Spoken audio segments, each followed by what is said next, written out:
Hello बच्चों, आज हम सर्कल चैप्टर के कुछ थ्योरम्स के बारे में समझेंगे और उन्हें कैसे सॉल्व करना है ये हम समझेंगे। तो बच्चों, ये है हमारा पहला थ्योरम, थ्योरम 10.1। ये कहता है कि equal chords of a circle subtends equal angles at the centre. इस थ्योरम को हम इस डायग्राम से पहले समझते हैं। इसमें हमें दिया हुआ है कि ए बी और सी डी ये दो कॉर्ड्स हैं जो कि इक्वल है, यानी इनकी लेंथ्स इक्वल है। तो हमें ये बताना है कि इन दोनों कॉर्ड्स के द्वारा जो सर्कल के सेंटर पे एंगल बना है वो दोनों एंगल्स इक्वल होंगे। ये हमें प्रूव करना है। तो देखो, जैसा कि आप जानते हो कि जब भी हम किसी थ्योरम को सॉल्व करते हैं तो उसे स्टेप वाइज किया जाता है। सबसे पहले हम क्या लिखते हैं? पहला पॉइंट होता है हमारा गिवन। गिवन में हम लिखते हैं कि हमें क्या इंफॉर्मेशन दिया गया है।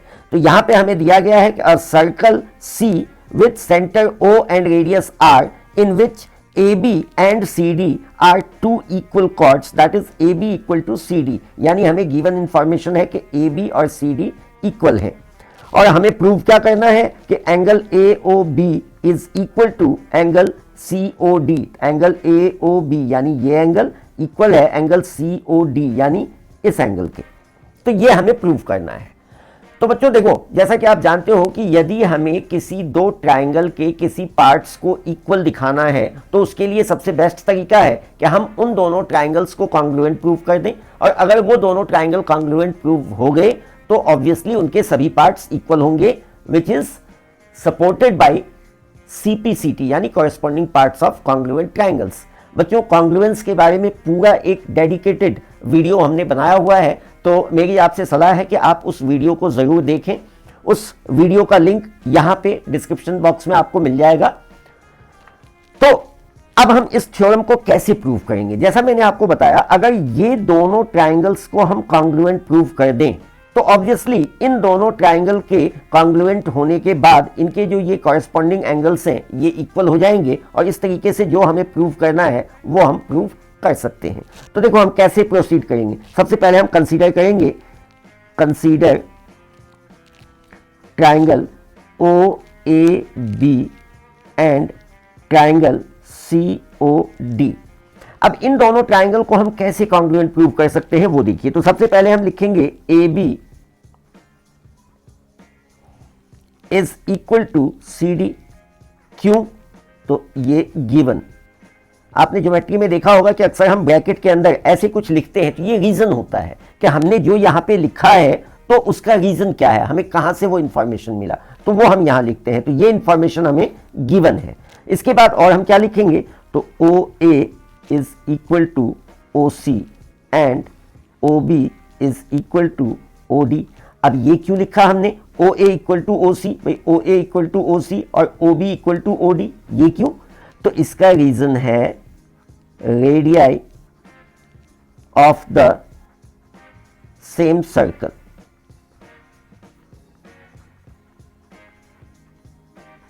आप जानते हैं कि एक ही सर्कल के जितने भी रेडियस होंगे वो सभी के सभी इक्वल होते हैं। तो आप देख सकते हैं कि ये चारों ही इस सर्कल के रेडियस हैं और इसलिए ये ऑब्वियसली इक्वल होंगे। तो हम देख सकते हैं कि ये दोनों ट्राइंगल कॉन्ग्रुएंट प्रूव हुए। कैसे? तो therefore triangle O A B is congruent triangle C O D. कैसे?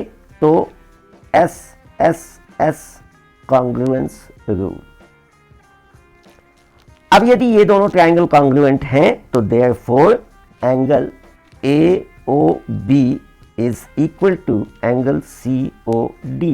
कैसे? तो सी पी सी टी से। तो इस तरीके से हमने इस थ्योरम को प्रूव किया। बच्चों, ये है थ्योरम 10.2। इस थ्योरम का स्टेटमेंट है कि if the angle subtended by the chords of a circle at the centre are equal then the chords are equal.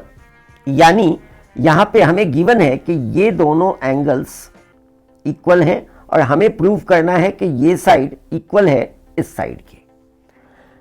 बच्चों, अगर हम कहें तो ये थ्योरम 10.2 थ्योरम 10.1 का कन्वर्स है। कन्वर्स कैसे? मतलब जो चीज वहां पे गिवन था वो यहां टू प्रूव में है और जो वहां टू प्रूव में था वो यहां गिवन में है। पहले हमें क्या दिया हुआ था कि ए बी इक्वल है सी डी के और हमें प्रूव करना था कि ये एंगल इक्वल है इस एंगल के। यहां पे हमें दिया हुआ है कि ये एंगल इक्वल है इस एंगल के और हमें प्रूव करना है कि ये साइड इक्वल है इस साइड के, यानी कॉर्ड AB और कॉर्ड CD इक्वल है, ये हमें प्रूव करना है। तो बच्चों यहां पे भी हम वही टेक्निक अपनाएंगे, हम इन दोनों ट्रायंगल्स को कॉन्ग्रुएंट प्रूव करेंगे और जब हमने इन दोनों ट्रायंगल्स को कॉन्ग्रुएंट प्रूव कर दिया तो ऑटोमेटिकली इनके ये कॉरस्पॉन्डिंग साइड्स इक्वल होंगे। तो हम इसको सबसे पहले कंसीडर करेंगे, consider triangle OAB and triangle OCD। बच्चों यहां पे भी हम वही लिखेंगे। यहां पे सबसे पहले हम देखिए, हमें OA is equal to OC, OB is equal to OD। Reason आपको पता है, radii of the same circle.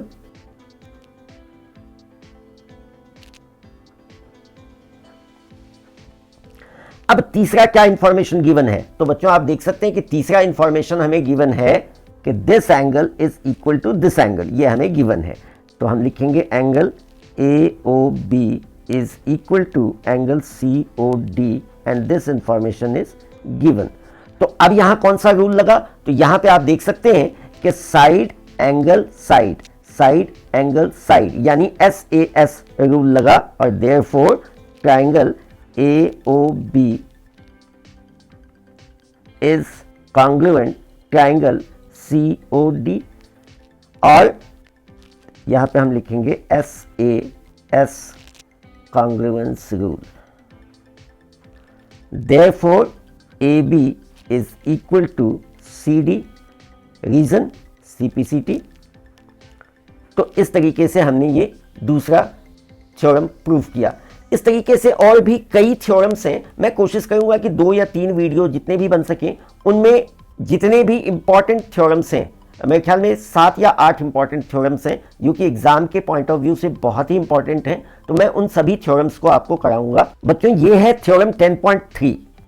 This theorem says the perpendicular from the centre of a circle to a chord bisects the chord. इसका मतलब क्या हुआ, हमें इस diagram में आप देख सकते हैं एक सर्कल दिया हुआ है, इस सर्कल का ये कॉर्ड है AB और इस AB कॉर्ड के ऊपर सर्कल के सेंटर से परपेंडिकुलर ड्रॉ किया गया। आप देख सकते हैं ये 90 का एंगल बना हुआ है विच शोज कि OM is perpendicular to AB। अब हमें क्या प्रूव करना है, हमें प्रूव करना है कि AM is equal to BM, यानी कि ये जो परपेंडिकुलर OM है वो इस कॉर्ड AB को बाइसेक्ट करता है। तो बच्चों यहां पे भी वही कॉन्ग्रुएंस का तरीका काम करेगा, हम इन दोनों ट्रायंगल्स को कॉन्ग्रुएंट प्रूव करेंगे और अगर ये दोनों ट्रायंगल्स कॉन्ग्रुएंट होंगे तो automatically AM will be equal to BM। तो हम यहीं से शुरुआत करते हैं। Consider triangle OMA and triangle OMB। अब इन दोनों ट्रायंगल्स में देखो कि हम कैसे इनको कॉन्ग्रुएंट प्रूव कर सकते हैं। तो सबसे पहले आपको ये ध्यान में होना चाहिए कि ये परपेंडिकुलर है तो ये राइट एंगल है, यानी इधर भी राइट एंगल होगा। सो ये दो एंगल तो राइट एंगल हैं। सबसे पहले हम इन्हीं को लिख लेते हैं। तो angle AMO is equal to angle BMO, each 90। और क्या इंफॉर्मेशन है, तो और है OA is equal to OB, radii of the same circle. तो OA is equal to OB, reason आपको पता है, radii of the same circle. तीसरा इंफॉर्मेशन हमें क्या है, तो तीसरा आप देख सकते हैं OM is equal to OM। ये किस लिए, तो ये कॉमन है दोनों ट्रायंगल्स में। और अब कंडीशन कौन सा लगा, तो यहां पे कंडीशन लगा, आप देख सकते हैं, right angle, hypotenuse and side. तो therefore triangle OMA is congruent triangle OMB by कौन सा, तो RHS कॉन्ग्रुएंस रूल। अब अगर ये दोनों ट्रायंगल कॉन्ग्रुएंट हैं तो ऑटोमेटिकली हम लिखेंगे therefore AM is equal to BM CPCT। तो इस तरीके से ये हमारा तीसरा थ्योरम भी प्रूव हुआ। बच्चों ये है थ्योरम 10.4। ये थ्योरम पिछले थ्योरम यानी थ्योरम 10.3 का कन्वर्स है। इस थ्योरम का स्टेटमेंट है the line drawn through the centre of circle to bisect a chord is perpendicular to the chord. देखो जैसा कि मैंने आपको बताया कि ये पिछले थ्योरम का कन्वर्स है, यानी वहाँ जो गिवन था वो यहाँ प्रूव करना है और जो यहाँ गिवन है वो वहाँ प्रूव करना था। यानी कि यहाँ पे हमें दिया हुआ है कि ए एम और बी एम इक्वल है, यानी एम जो है वो ए बी का मिड पॉइंट है और हमें प्रूव करना है कि ओ एम परपेंडिकुलर है ए बी के। यानी अगर हम ये एंगल को 90 प्रूव कर दें तो ये हम प्रूव कर सकते हैं कि O M is perpendicular to A B. यहाँ पे भी तरीका वही कॉन्ग्रुएंस का लगना है। तो देखिए कैसे, तो सबसे पहले हम कंसीडर करते हैं दोनों ट्राइंगल्स को। तो ट्राइंगल हम वैसे ही लेंगे,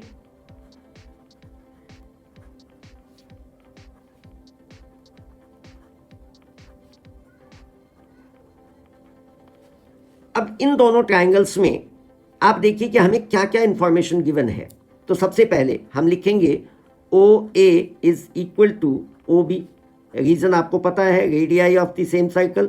दूसरा इंफॉर्मेशन क्या है, तो दूसरा इंफॉर्मेशन है A M is equal to B M. ये हमें गिवन है, आप देख सकते हैं यहाँ हमें गिवन में दिया हुआ है। और तीसरा information O M is equal to O M, ये कॉमन हो गया। तो यहां पे आप देख सकते हैं कि by S S S side side side congruence rule से ये दोनों triangle O M A is congruent to triangle O M B. अब अगर ये दोनों ट्राइंगल कॉन्ग्रुएंट हैं तो यहाँ पे देखिए, तो ऑब्वियसली ये एंगल और ये एंगल बराबर होगा। अब यहाँ पे हम लिखेंगे, यहाँ रीजन दे देते हैं S S S congruence rule. Therefore, angle AMO is equal to angle BMO CPCT। अब ये दोनों एंगल अगर इक्वल हैं तो आप देखिए ए बी एक स्ट्रेट लाइन है, तो ऑब्वियसली ये दोनों लीनियर पेयर ऑफ एंगल्स बनेंगे और उस केस में इन दोनों एंगल्स का सम 180 होना चाहिए। तो यहाँ पे हम लिखेंगे but angle A M O plus angle B M O is equal to 180 degree. क्यों, तो लीनियर पेयर। तो अब इसमें यदि हम ये वैल्यू पुट करें, यानी अगर हम लिखें कि एंगल ए एम ओ और बी एम ओ के बदले भी हम एंगल ए एम ओ लिख दें इज इक्वल टू 180, तो ये क्या हो गया, twice angle A M O is equal to 180 और therefore angle AMO is equal to 180 upon 2 that is 90 degree और AMO BMO के बराबर है, तो therefore angle AMO is equal to angle BMO is equal to 90। और अगर ये दोनों एंगल्स 90 के हैं तो that means OM is perpendicular to AB। तो अब हम यहाँ पे लिख देंगे therefore OM is perpendicular to AB और यही हमें प्रूव करना था। तो बच्चों आज के लिए बस इतना ही, मिलते हैं अगले वीडियो में बाकी के कुछ और इम्पॉर्टेंट थ्योरम्स के साथ। तो तब तक के लिए बाय बाय।